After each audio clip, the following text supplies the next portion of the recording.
Le cimetière de Yanaka, en plein cœur de Tokyo, ressemble à beaucoup d'autres au Japon. Sauf que celui-ci est au centre d'une nouvelle forme de loisir, le tourisme de cimetière. L'idée peut paraître saugrenue, mais de plus en plus de Japonais voient dans la visite de pierres tombales un moyen original de se cultiver. Le grand intérêt de ce cimetière, c'est que beaucoup de gens connus y sont enterrés. C'est un bon moyen de se replonger dans l'histoire. Ce sont les tombes d'écrivains, de personnages historiques ou d'hommes politiques qui intéressent ces fans de cimetières. Les plus passionnés ont un nom, on les appelle les Haka Milers, terme emprunté à l'anglais et qui fait référence au programme de fidélisation des compagnies aériennes.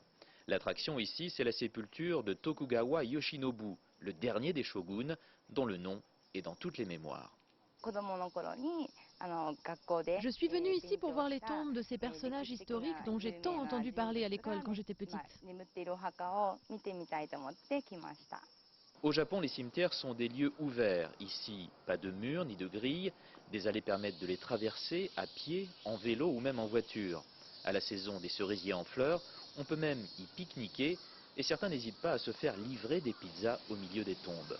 Au-delà de l'engouement pour le tourisme de pierres tombales, il y a la tradition qui fait que l'on y vient à tout âge.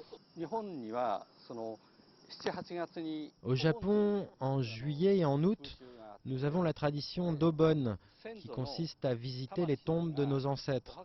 Et c'est à cette occasion que les Japonais vont dans les cimetières en famille.